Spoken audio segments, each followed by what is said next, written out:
A former governor of Imo State in southeast Nigeria and senator representing Imo West Senatorial District, Rochas on Wednesday here on Arise Newsday accused his successor in office and current governor Hope Uzodinma of being the brain behind the insecurity in the state. Senator Okorocha was reacting to being named as the biggest sponsor of terror in the state. In a statement by the governor's chief press secretary, must know what is happening in Imo State. And it's simply intimidation, it's simply killings, it's simply maiming people, and people are not speaking because they are so scared. Now, tell you for instance, as I speak to you now, what Hope Uzodinma is saying in the state that he has taken care of Abuja and whoever is concerned, and this case can never be heard. Meanwhile, he has accused the Inspector of Police of sending the police that went there.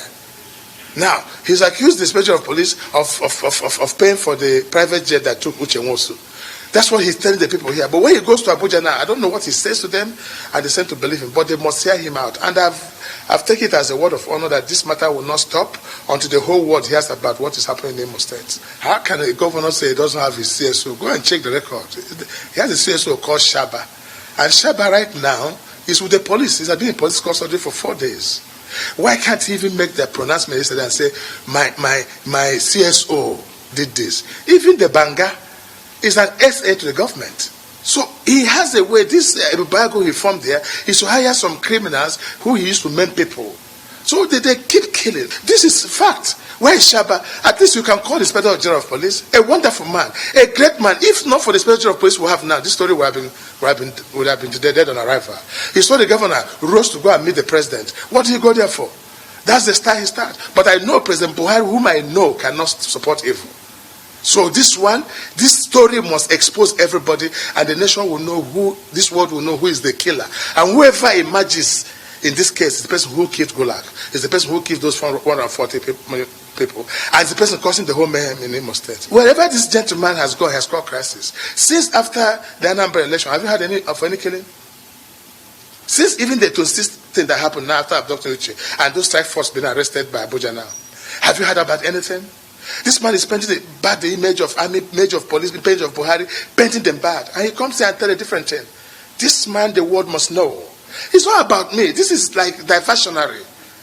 What is Rochas? What do I need in Imo State? What will be my interest? How does that enhance what I want to do? So, you people must, and I challenge you, the press, all of you. Because what we are saying is the image of this country.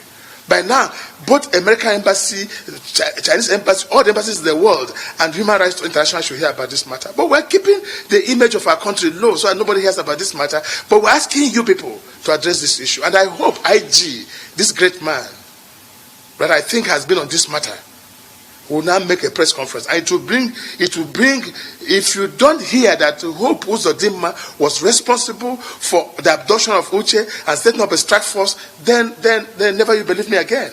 I'm saying this with all my strength in me.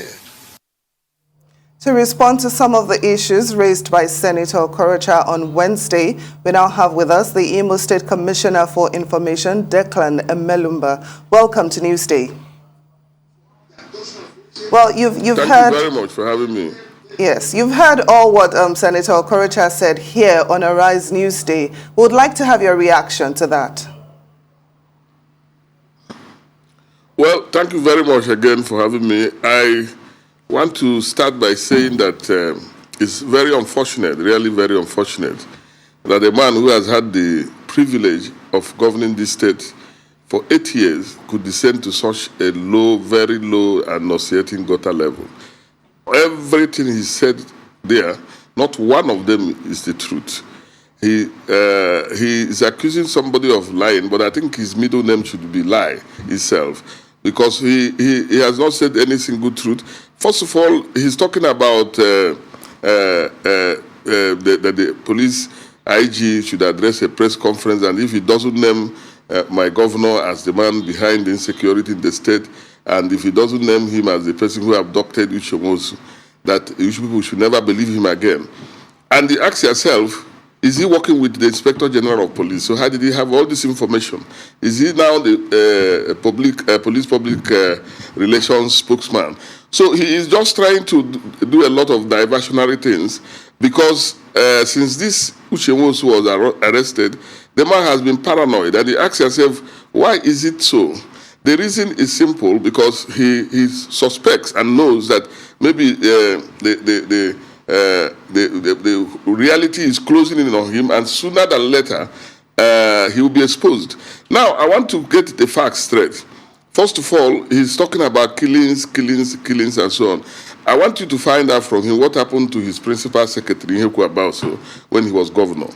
You know, I want him to unravel that mystery, because he was governor that time. He talked about the killing of Gulag, and he said it so much. If you ask yourself, who should have a motive? Who should have a motive if Gulag was killed? Who should have a motive for killing him? Is it Governor Uzodinma or Senator Rochas or Okorocha? And my answer will be the person who has a clear motive is Rochas or Okorocha. First of all, he believes that it was Gulag who stopped him from his imperial dream of making his son-in-law, Uchemosu, the governor of Imo State, because he believes he was the person who came and conducted the primaries that gave Senator Uzodinma then the ticket. And 4 times he has met with Gulag at the airport. He had threatened Gulag that he was going to kill him. Incidentally, the man who was there when Gulag was shot that day, but fortunately they didn't kill him.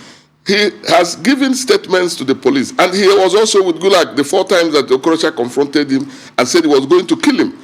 So I don't know, he just appears to be wanting to do whatever he can to divert attention from who he is. But unfortunately, it will not work, because facts are sacred, and sooner than later, they will come out and people will see the reality. I want you to understand the history of this thing. This is a man, first of all, who wanted to establish a dynasty.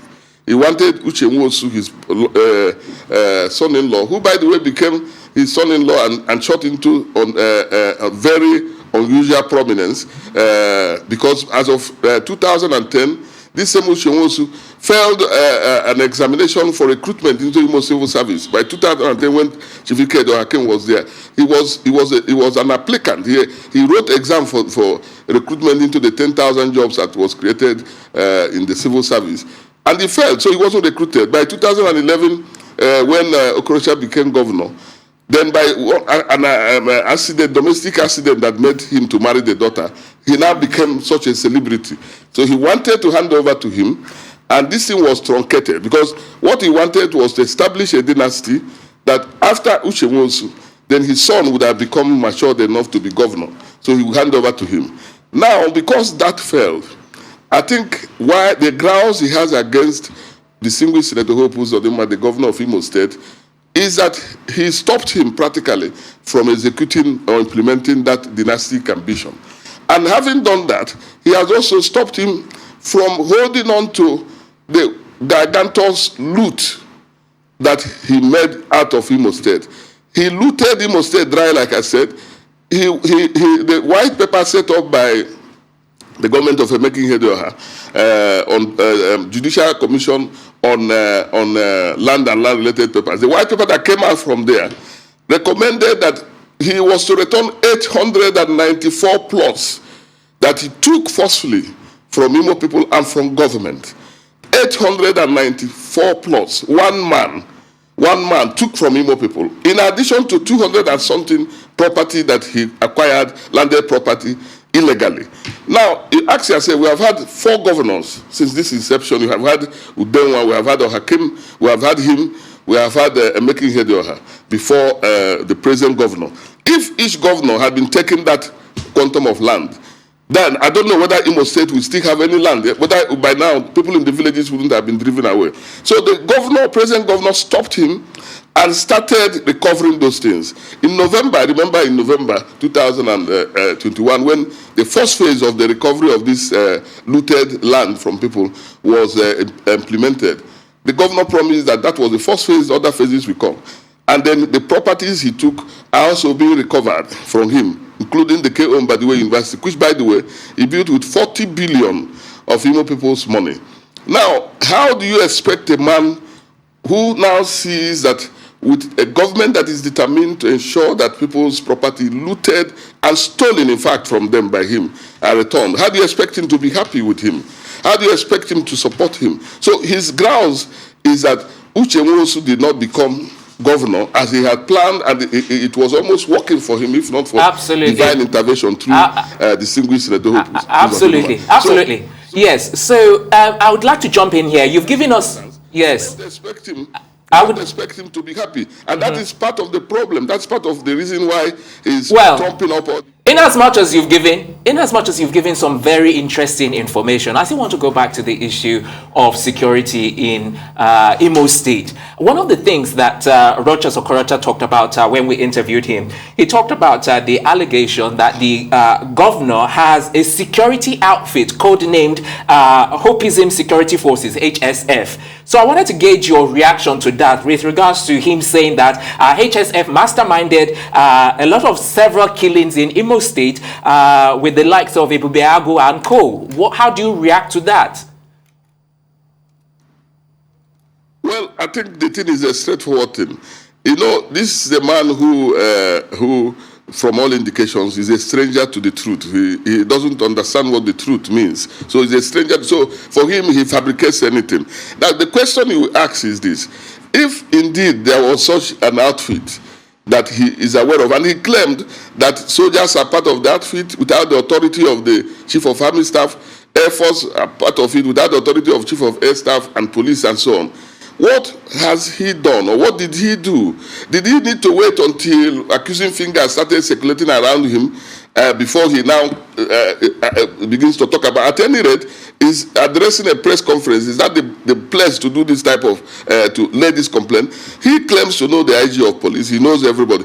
Why has he not, as a citizen of Nigeria and the indigenous of Imo State, done a petition quietly like every responsible person will do and accuse the government, as he's claiming, of this? He mentioned somebody, say Chinasa is the commander. He should have mentioned all these people so that police will now investigate. So what he's doing is his press trial. He's whipping up sentiments and trying to divert attention. There is absolutely nothing like a hope hit squad, as he called it. Absolutely nothing. My governor and this government, my governor is a Christian. He believes in the sanctity of life. If there is anybody who does not believe in the sanctity of life, I think it is Okorocha, because that was why his PS disappeared under his watch, and he has not been able to give account of it.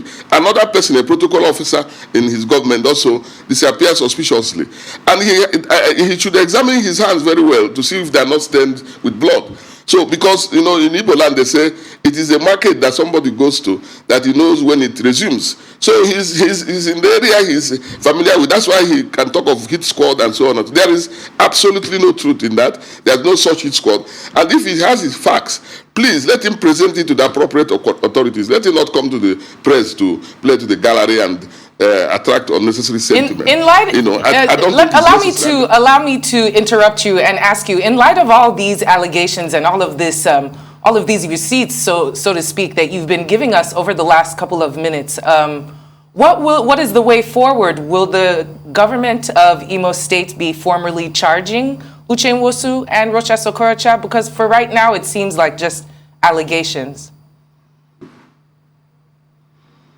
No, there's nothing like. Definitely there is a way forward, and that way forward was what His Excellency outlined at the stakeholders meeting when he said that he has confidence in the investigation of the police and that he is hopeful that the suspects will soon be arraigned in court. We are expecting that those who are indicted in the investigation of police will be arraigned in court, and if Okorocha is indicted, he will be arraigned in court.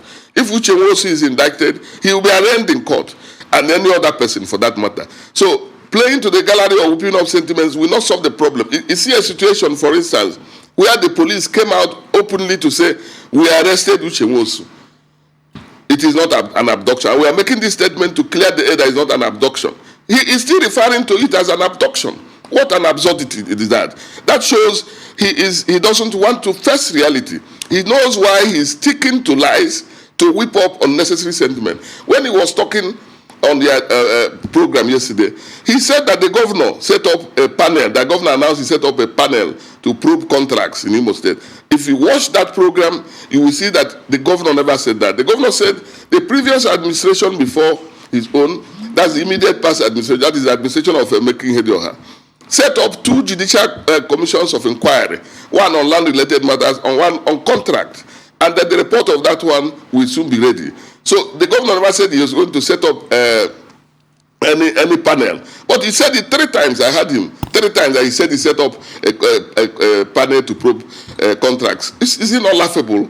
That is, I don't know whether he was either not listening or he, of course, he did listen, but he just deliberately wanted to be mischievous, which is unfair. He also claimed that he built the ESCO chambers that was commissioned by the president.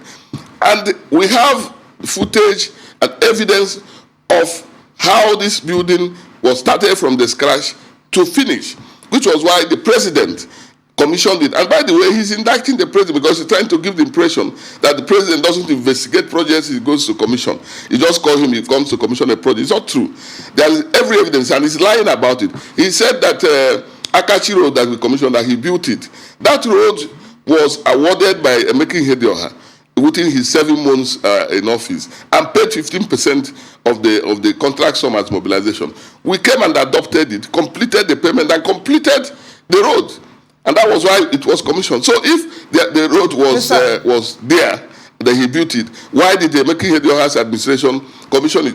I mean, what is there as a Declan Emelumba, I'm sorry to butt in, but because of time, we really have to end this interview. There's been a lot of back and forth over what's happening in Imo State, but we do hope that there is a resolution to all the crisis happening in the state, and very soon we want to be hearing good news from Imo State. Mr. Declan Emelumba, Imo State Commissioner for Information, thank you so much for joining us on the program.